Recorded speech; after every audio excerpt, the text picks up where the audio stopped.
ए जगह को आसी मते छानिया लगिला आ मते विश्वास होउनी कि आज भी किछि गाँव लोक मैंने अंटाए पानी रे बुड़ी नदी पार होउछंती आ ए गाँ को आसुथिबा रेगुलर एम्प्लॉई आ साधारण लोक मैंने तांकर छोटर आवश्यकता पाई मध्य नदी पार हेले ही बाजार मुह देखुछंती। सो हेलो एवरीवन, वेलकम करूछु मोर आउ गोटे व्लॉग रे। आउ डेरी नगरी चलंतु देखिबा आज हमें को गाँ को जाउछु। भाई जोड़ा बंद कपड़ जो जाड़ा बंदा पटे सीधा जाके पटे राइट साइड मुझे डिवाइड है हां डिवाइड है राइट साइड जो केते बाट हो जो गाँ को आम जाऊँ से गाँ ना हूँ जड़ाबंध। आउ गाँटी बहुत छोट आ गाँव मात्र गोटे ही फैमिली रोचंती, तेणुक से जगार मोर क्रॉप सर्वे बहुत जल्दी जल्दी सरीगला। आमे से जगार आउ गोटे गाँ को बाहरिलु जो गाँ को रास्ताटी पूरा पूरी जंगल रास्ता आउ पूरा माटी रास्ता। ड्यूटी तो पड़ी कौन करिया जीवाक तो पड़ो। देखी देखी देखी देखी देखी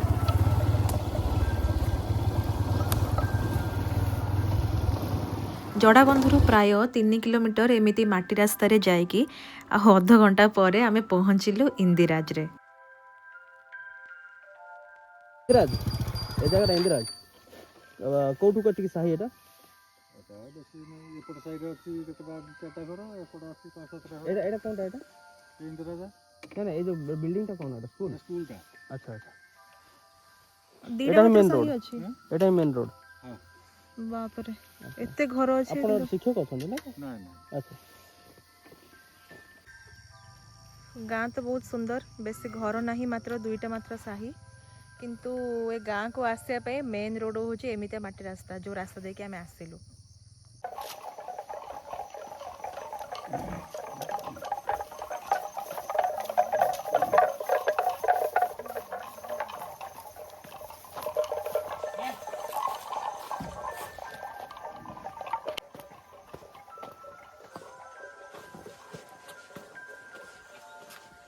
ढाको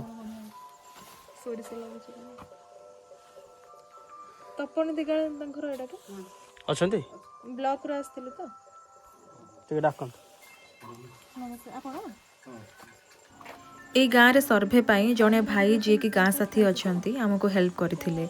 आउ तांको जेतेबेले मु पचारली कि जंगल रास्ता रे न जाई कौन पाई नदी पार होउछंती तो भाई कहले गाँ रु जंगल रास्ता रे बाजार होची पाखापाखि 30 किलोमीटर। आउ नदी पार हेले तांको पाख आउ पहुँचवाको सहज। आ सबुठु बड़ आश्चर्य आउ दुखर विषय नदी पार हेबाकू गोटे ही डंगा अछि आ ताहाठू बड़ दुखर विषय चलेला वाला केही नाहांती। जदि आपण जिबे ताहले निजे चलेकी जिबाकू हबो। सेही परी ए गाँर महिला हुंतु बा पुरुष हुंतु एही भाबरे ही नदी पार हुंती। न चलौथिबो भलरे कागज पत्र धरि के पुन निज जीवन रिस्क पुने ना आमी तो सेंते के यात्रा करछु मडा आज दिन नहीं है तो केते वर्ष लानी सेंते आपण डंगार जिबा से करछंती हला 2-3 पीढ़ी पळेलाणी बोले माने एते वर्षरो ब्रिज कोइ करू नाहांती गवर्नमेंट नो नि किछि भी होछि हमर ब्रिज एठी जड़ाबंध घाट आरंभ होईची हां अच्छा आपण एठु पुनी जड़ाबंध जिबे तापर सेठु पुनी ब्रिज देई बाट जिबे ने हां सेटा फिर भी आपण गां पे स्ट्रगल ही एते बाट माटी रास्ता जड़ाबंध पहुंचाक भी सेंती माटी रास्ता जंगल बस देखि आछिला।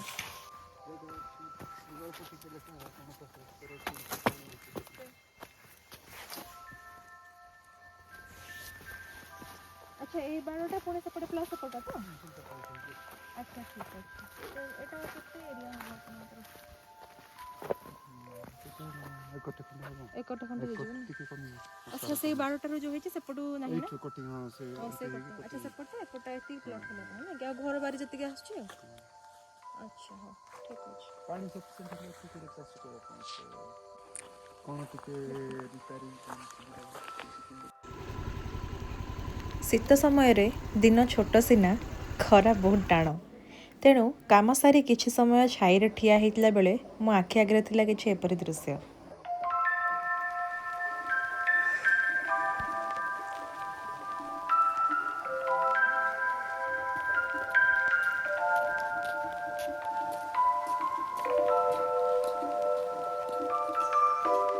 तो कौन है जी धरी नौछंदी कौन है जी धरी की नौछंदी ओहो हो किछि समय सेठारे रहिबा भितरे आमे गाँ लोकन को पचारी से नदी पाखरे जाई पहुँचिलु जहाको पार करी करी तांकर प्राय 2-3 पीढ़ी सरी गलेनी।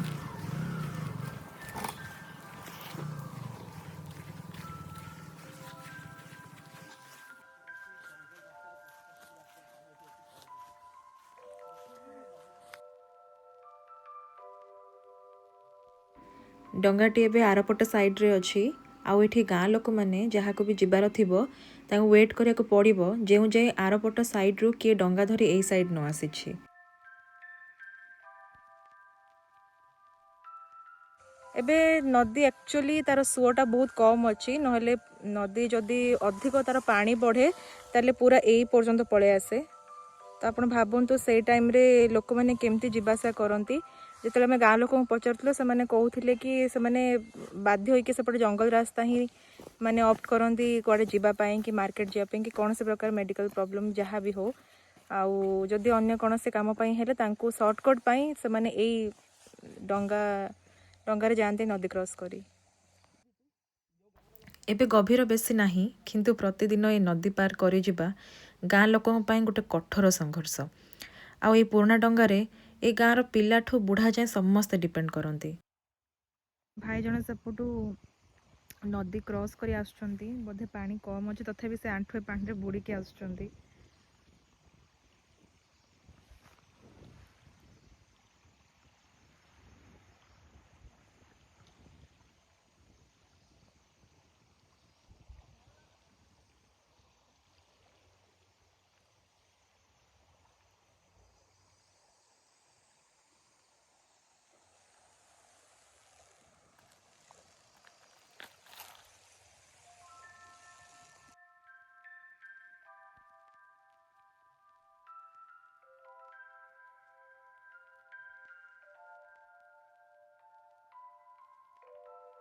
ସେଠି ରହିବା ଭିତରେ ଦେଖିଲୁ ଜଣେ ଭାଇ ଡଙ୍ଗା ଏଇ ସାଇଡ଼୍ ଆସିବା ଯାଏଁ ୱେଟ୍ ନ କରି ନଦୀ କ୍ରସ୍ କରିଗଲେ।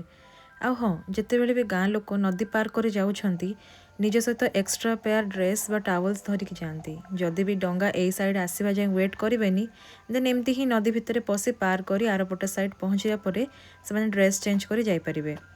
ତାହେଲେ ଭାବନ୍ତୁ ଏ ଗାଁକୁ ଯେଉଁ ଏମ୍ପ୍ଲୟି ରେଗୁଲାର ଆସୁଛନ୍ତି ତାଙ୍କର କ'ଣ ଅବସ୍ଥା ହେଉଥିବ।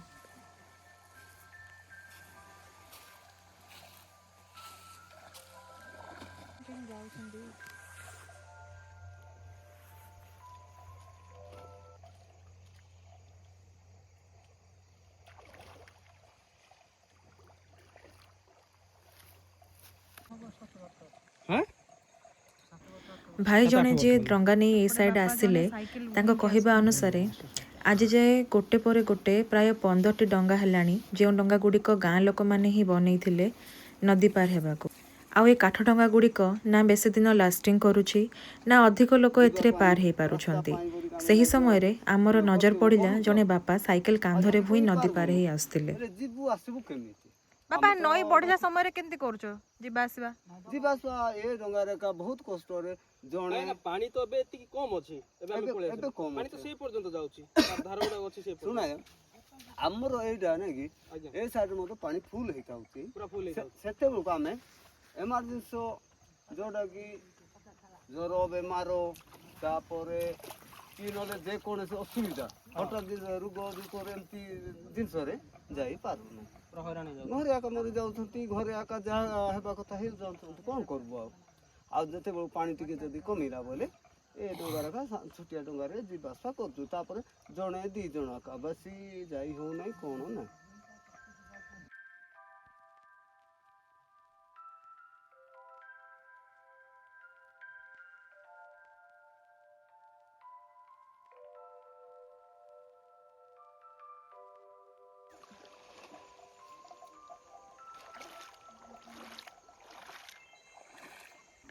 ଜାଣିବାକୁ ପାଇଲି କି ପାଖ ଗାଁରେ ଟାଉନକୁ କନେକ୍ସନ୍ ପାଇଁ ବ୍ରିଜ୍ ବନା ଚାଲିଛି। ଆଉ ହୋପ୍ କି ସେ ବ୍ରିଜ୍ ପାଇଁ ଲୋକଙ୍କର ଜୀବନ ଆଉ ଟିକେ ସହଜ ହେଇଯିବ। ରାସ୍ତାକୁ ନେଇ ଯେଉଁ ଷ୍ଟ୍ରଗଲ୍ ସେମାନେ ଏତେ ବର୍ଷରୁ କରୁଛନ୍ତି, ଏମିତିକି ନଈ ବଢ଼ି ସମୟରେ ମଧ୍ୟ କିଛି ଲୋକଙ୍କର ଜୀବନ ଯାଇଛି। ସେଠାରେ କିଛି ସମୟ ରହି ଆମେ ପୁଣି ଆଗେଇ ଚାଲିଲୁ ଆମ ଫେରିବା ବାଟରେ। ଆଉ ଆଜିର ଡ୍ୟୁଟି ଏଇଠି ସରିଛି। ଆଉ ହଁ, ଯେଉଁ ଭାଇ ଓ ଭଉଣୀମାନେ ମୋତେ ଭିଡ଼ିଓ ପାଇଁ ସବୁବେଳେ ପଚାରୁଥିଲେ ଆପଣଙ୍କର କ୍ୟୁରିଓସିଟି ହିଁ ମୋର ମୋଟିଭେସନ୍। ସୋ ଭିଡ଼ିଓଟି ଶେଷ ଯାଏଁ ଦେଖିଥିବାରୁ ସମସ୍ତଙ୍କୁ ବହୁତ ବହୁତ ଧନ୍ୟବାଦ।